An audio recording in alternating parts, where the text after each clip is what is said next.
আরে, শ্রীকৃষ্ণ তো এখনো পড়ে পড়ে ঘুমোচ্ছেন। আমাকে সকাল সকাল আসতে বলে এখন নিজেই ঘুমোচ্ছেন? এগুলো মানা যায়? আহ, কাঁচা ঘুমটা ছেড়ে সকাল সকাল আসতে হলো। বেশ ঘুম পেয়েছে। কৃষ্ণ না ওঠা পর্যন্ত এখানে একটু ঘুমিয়েই নি। না, আমি দুর্যোধন। আমি কারুর পায়ের দিকে স্থান নিতে পারি না। আমি বরং এই দিকেই বিশ্রাম করি।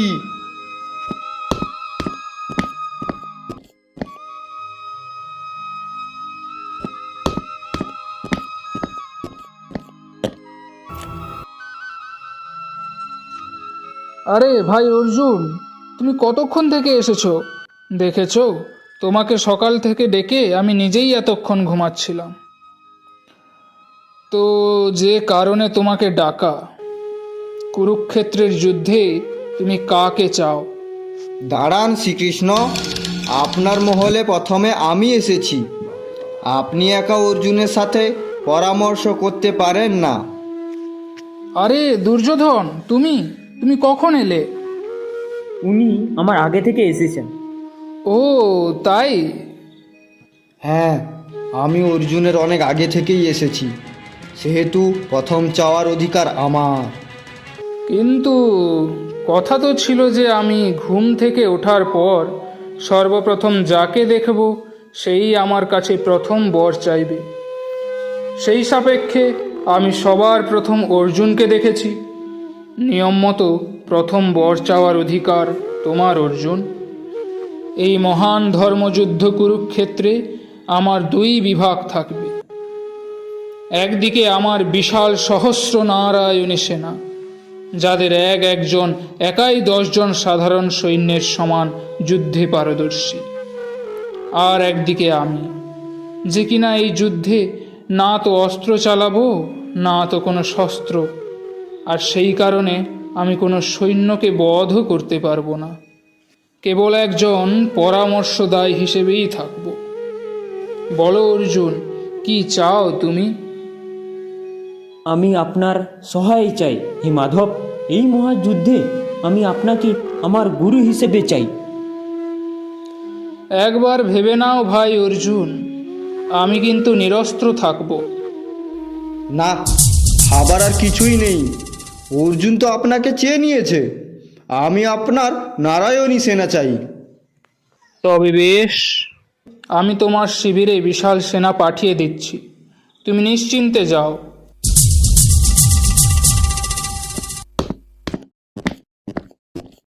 মহারাজ যুধিষ্ঠির এবং তোমার বাকি ভাইয়েরা এখন কোথায় অর্জুন? উনারা এখন মহলেই আছেন। যুদ্ধ খুব নিকটেই অর্জুন। এই মহান যুদ্ধে জয়লাভ করা খুব একটা সহজ হবে না। আমাদের অবশ্যই অনেক আলোচনার প্রয়োজন। চলো।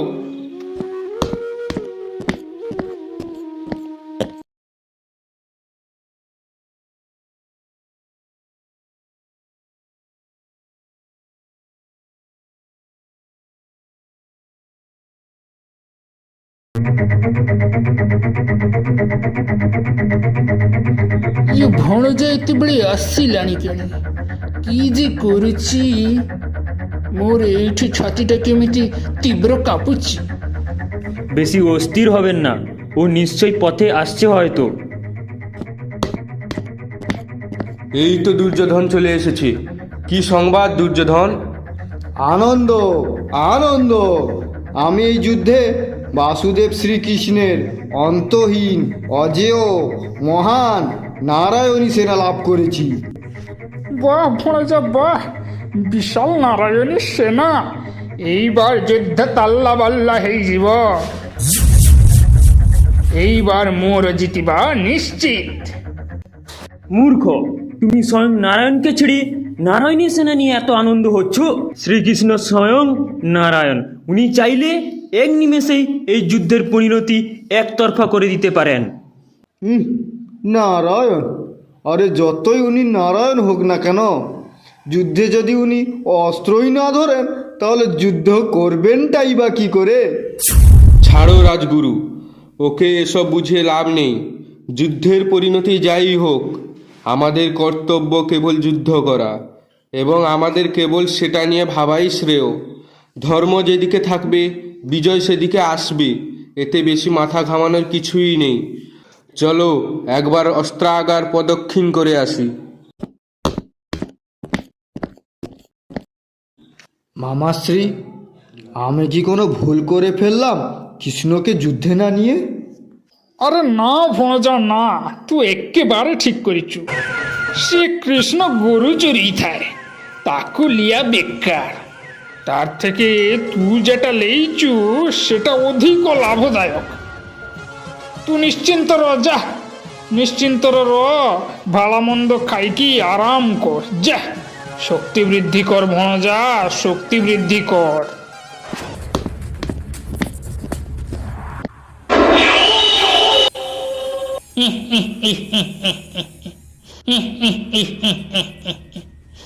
ବାପ, ତୋର ପିଲା ଏବେ ଠିକ ପଥରେ ଚାଲୁଛି। ଏବେ ହବ ମହାଯୁଦ୍ଧ। ଏ ଆଜିଠୁ ପିଲା ଏ ଶଳା কি জানে কৃষ্ণ আসলে কিଏ? সে হଉଛି নারায়ণ। সে যেଠି ଅଛି ବିଜୟ ସେଠି ପାଦ ତଳେ ଆସି ପଡ଼ିବ।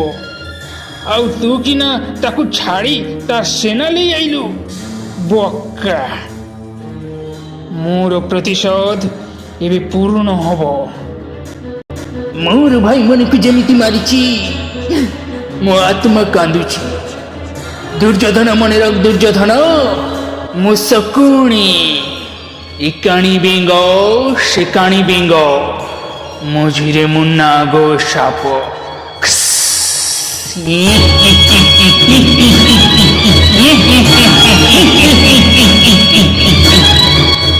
ଏବେ ହବ କୁରୁକ୍ଷେତ୍ର, ମହାଭାରତର କୁରୁକ୍ଷେତ୍ର।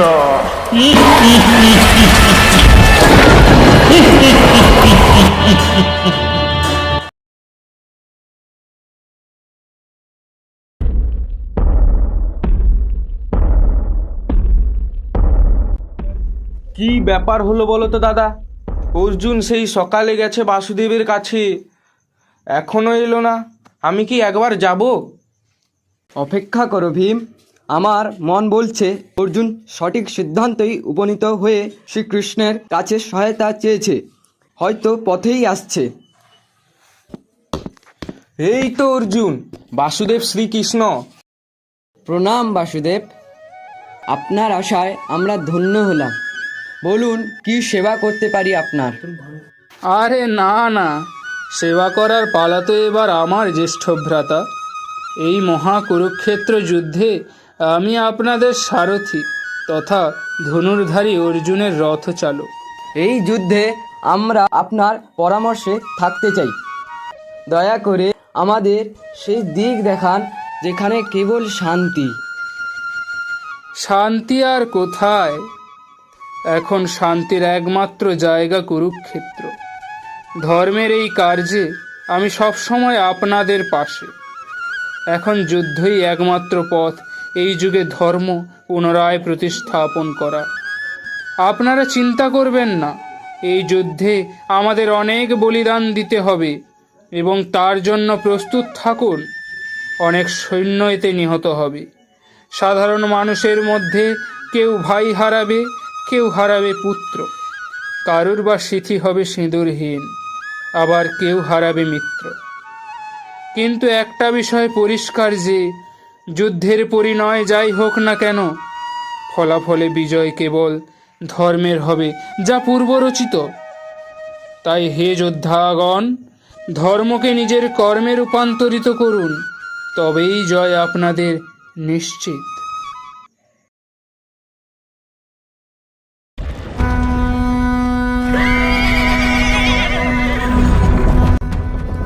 অর্জুন, নিজের মন স্থির করো। তোমার খুব নিকটেই কুরু সাম্রাজ্যের সব সৈন্যগণ।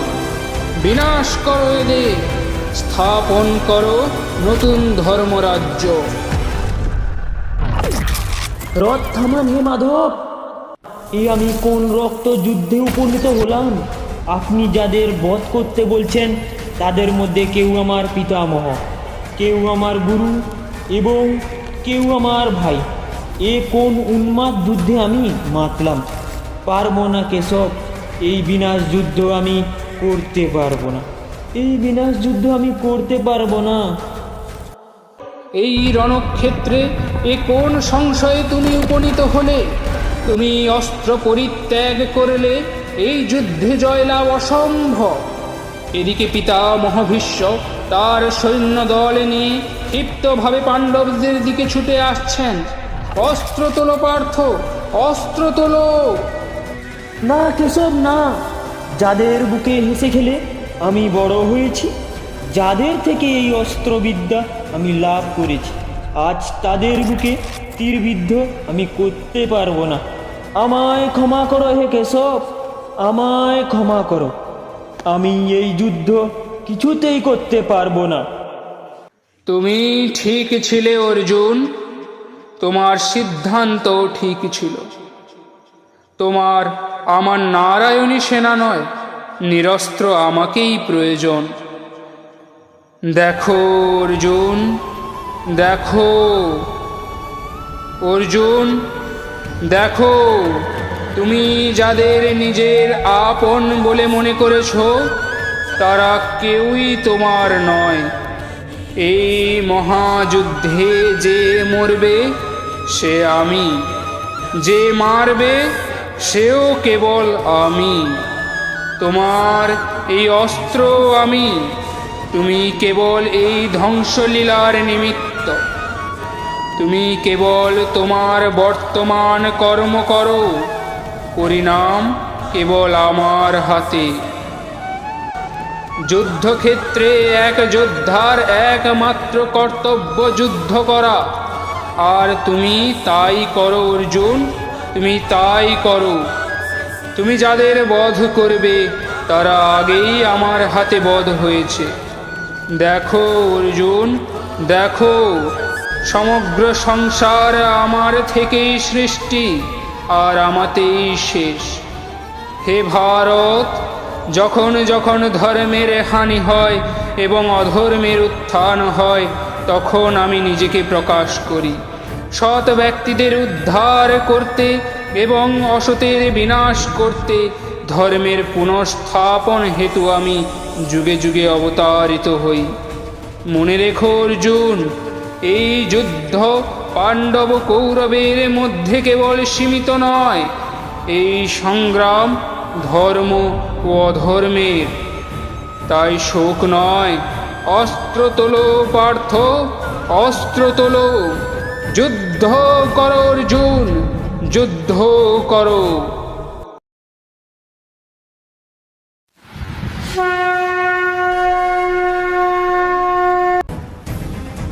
শিখণ্ডী সম্মুখে ভীষ্ম অস্ত্র ত্যাগ করলেন।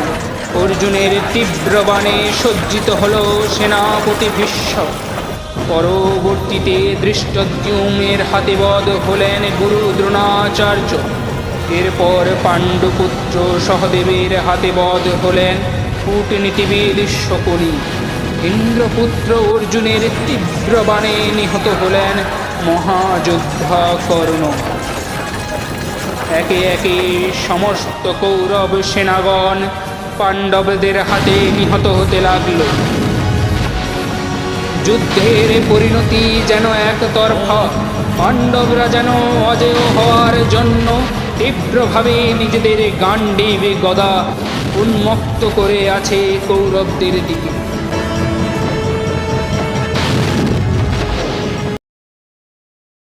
দুর্যোধন, দুর্যোধন, কোথায় তুই? নিজের সমস্ত সৈন্য সাথী হারিয়ে কোথায় লুকিয়ে আছিস?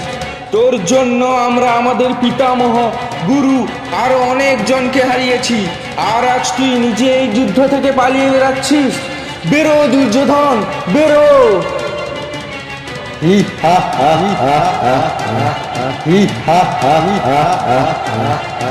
ভয় আর আমি আমি না কখনো ভয় পেয়েছিলাম, আর না তো ভয় পাবো। আমার সমস্ত বীর সঙ্গীকে হারিয়ে আমি এই সরোবরে সমাধিস্থ নিয়েছিলাম। আমি জানি দুর্যোধন, তুমি রণক্ষেত্র থেকে পালাবার পাত্র নও। এখনো সময় আছে, তুমি চাইলে পাণ্ডবদের সাথে সন্ধি করে নিজের প্রাণ রক্ষা করো, নইলে যুদ্ধ করো, সিদ্ধান্ত তোমার।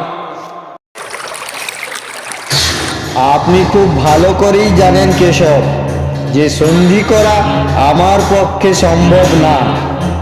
আমি যুদ্ধ করব। বলুন আপনারা, আমায় একসাথে আক্রমণ করবেন নাকি একে একে? আমি প্রস্তুত। বেশ, তোমার যখন যুদ্ধ করার ইচ্ছা তবে তাই হোক। তুমি যে কোনো অস্ত্র বেছে নাও এবং আমার এই 5 ভাইদের মধ্যে তুমি যে কোনো একজনকে বেছে নাও। যদি তুমি তাকে পরাস্ত করতে পারো তাহলে সম্পূর্ণ কুরুক্ষেত্রে বিজয়ী তুমি এবং এই পুরো সাম্রাজ্যই তোমার। বলো দুর্যোধন, তুমি কাকে বেছে নেবে তোমার প্রতিদ্বন্দ্বী হিসাবে? আমি গদা যুদ্ধ করব। আমার সাথে গদা যুদ্ধ করার জন্য আপনাদের মধ্যে ভীমই একমাত্র যোগ্য। তাই আমি ভীমের সঙ্গেই যুদ্ধ করব এবং জয়লাভ করে এই সমস্ত সাম্রাজ্যের একমাত্র হকদার হব। তবে বেশ, আমরা তোমার গদা আনার ব্যবস্থা করছি। নকুল, তুমি যাও দুর্যোধনের শিবির থেকে অস্ত্র নিয়ে আসো।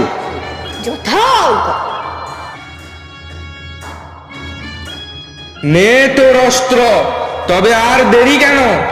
আয় দুরাচারী, তোর এই কুৎসিত মুখ আজ আমি ভেঙে দেব। দাঁড়াও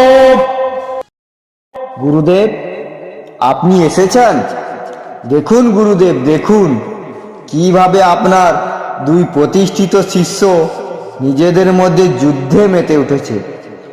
আপনি আমার পরম পূজনীয়, তাই সবার আগে আপনার বিজয় আশীর্বাদ নেওয়ার অধিকার আমার। সুকৃতি ভব। এ কি গুরুজি, আপনিও আমায় বিজয়ের আশীর্বাদ দিলেন না? না দুর্যোধন, তুমি এবং ভীম দুজনেরই আমার শিষ্য এবং অনেক প্রিয়। আর এটা যুদ্ধ, এখানে আমি এক শিষ্যকে বিজয়ের আশীর্বাদ দিয়ে অপরজনকে আমি বঞ্চিত করতে পারবো না। বেশ, এই মহাযুদ্ধে আমি এতদিন বিজয়ের আশীর্বাদ ছাড়াই যুদ্ধ করেছি, আজও তাই করব এবং অবশ্যই জিতব এবং সবশেষে এই পুরো সাম্রাজ্যের একচ্ছত্র অধিকারী হব। তবে তার আগে তোমায় আমাকে বধ করতে হবে। গুরুদেব, আমায় আশীর্বাদ করুন, আমি যাতে এই অসুরের বধ খুব শীঘ্রই করতে পারি। ভীম, একজন যোদ্ধা হয়ে আর এক যোদ্ধাকে কটু কথা বলে নিজের অযোগ্যতার পরিচয় না দিয়ে এসো ময়দানে। দেখা যাক কার বাহুতে কত দম, কে গুরু বলরামের আদর্শ শিষ্য। তাহলে যুদ্ধ শুরু হোক।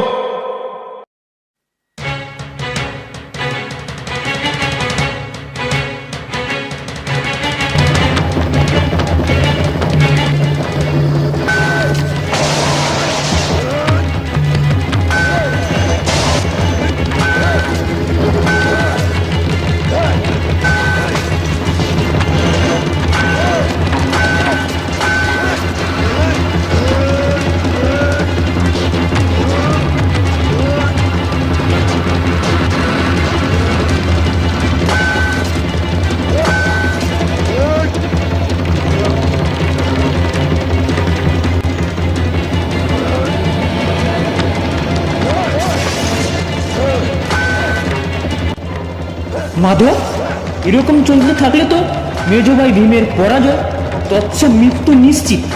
তবে কি আমরা তীরে এসে তড়ি ডোবাবো? না অর্জুন, এভাবে কোনোদিনই হতে পারে না। আজ দুর্যোধনের কাছে ভীমের পরাজয় মানে অধর্মের কাছে ধর্মের হেরে যাওয়া, যা সৃষ্টির প্রতিকূল। তুমি ভীমকে তার প্রতিজ্ঞার কথা মনে করাও, যেটা সে পাঞ্চালীর অপমানের প্রতিশোধের জন্য নিয়েছিল। উনি দুর্যোধনের জঙ্গা ভাঙার প্রতিজ্ঞা নিয়েছিলেন, কিন্তু গদা যুদ্ধে কোমরের নিচে প্রহার করার নিয়মের বিরুদ্ধে। আর যেখানে স্বয়ং বলরামজি যুদ্ধ পরিচালনা করছেন, সেখানে এটা অসম্ভব। অর্জুন, দুর্যোধনের সারা শরীর বজ্রের সমান হয়ে গেছে, কেবল তার জঙ্ঘা ব্যতিরেকে। তুমি যদি এটা করতে না পারো, তবে দাঁড়িয়ে দাঁড়িয়ে দেখো নিজের ভ্রাতার মৃত্যু তথা পরাজয়। না, এটা হতে পারে না। মেজদা, এখানে এখানে মনে করো তোমার সেই প্রতিজ্ঞা।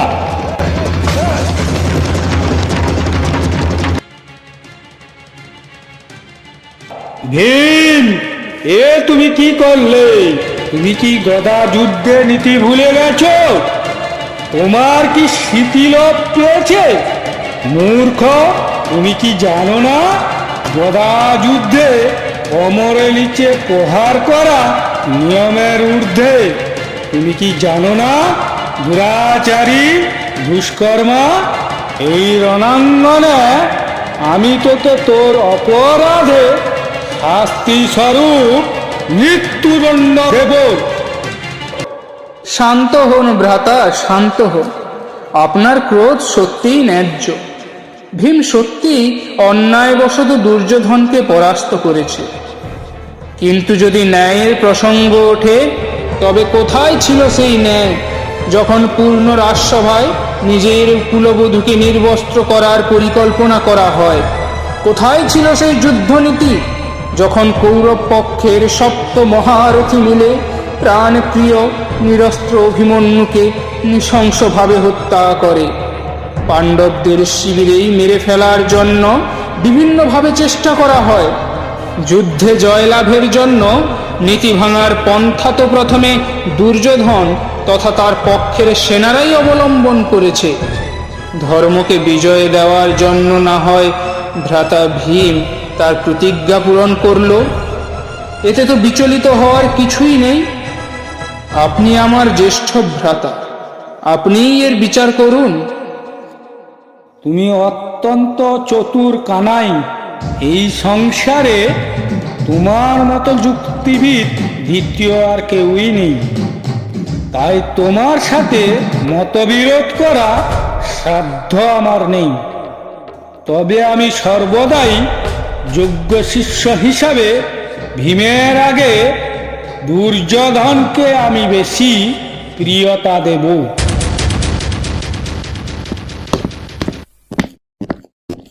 দুর্যোধন, তুমি এই যুদ্ধের শুরু করেছিলে। চেয়ে দেখো চারিদিকে, তোমার এই কুনির্ণয়ের জন্য কত যোদ্ধা আজ অধর্মের যুদ্ধ করতে গিয়ে ধরাশায়ী। তোমার জন্য তোমার পিতামহ, গুরু, আচার্য সহ মহান মহারথীরা আজ সব শয্যায়।